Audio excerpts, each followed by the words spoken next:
सच्चे भक्त की परीक्षा। बहुत समय पहले एक छोटे से गांव में एक गरीब आदमी रहता था जिसका नाम रामू था। वह बहुत गरीब था, लेकिन दिल से बहुत सच्चा और भगवान का बड़ा भक्त था। वह रोज सुबह उठकर मंदिर जाता, भगवान की पूजा करता और पूरे विश्वास से कहता, हे प्रभु, मुझे कुछ नहीं चाहिए, बस आपका साथ कभी मत छोड़ना। गांव वाले उसे अक्सर मजाक में कहते, अरे रामू, भगवान तुम्हारी सुनते तो तुम इतने गरीब क्यों होते। रामू मुस्कुराकर कहता, भगवान जो करते हैं अच्छे के लिए करते हैं। कठिन समय की शुरुआत। एक साल गांव में भयंकर सूखा पड़ गया। खेत सूख गए, काम बंद हो गया और लोगों के पास खाने तक के पैसे नहीं बचे। रामू की हालत और भी खराब हो गई। एक दिन उसके घर में खाने के लिए एक दाना भी नहीं बचा था।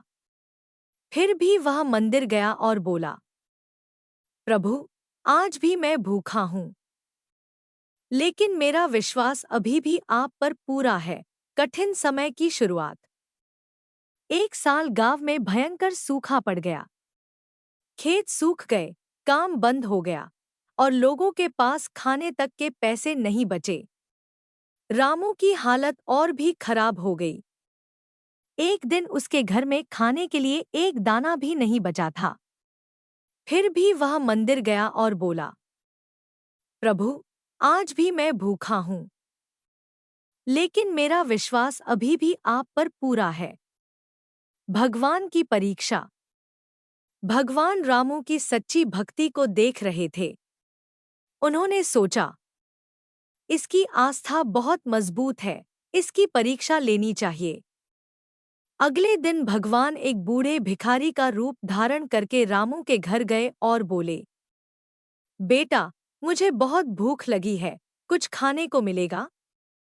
रामू खुद भूखा था, लेकिन उसने बिना सोचे अपने पास बची हुई आखिरी रोटी भिखारी को दे दी।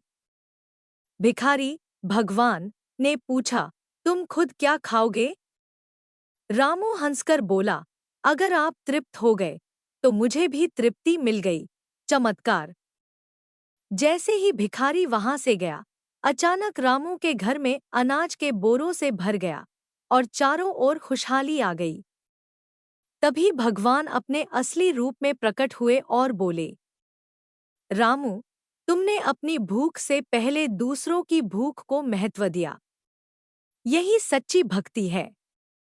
मैं हमेशा तुम्हारे साथ था, हूं और रहूंगा। रामू की आंखों में आंसू आ गए। उसने कहा, प्रभु, मुझे धन नहीं चाहिए, बस आपका आशीर्वाद चाहिए। सीख। मोरल। सच्ची भक्ति का मतलब सिर्फ पूजा करना नहीं, बल्कि दूसरों की मदद करना भी है।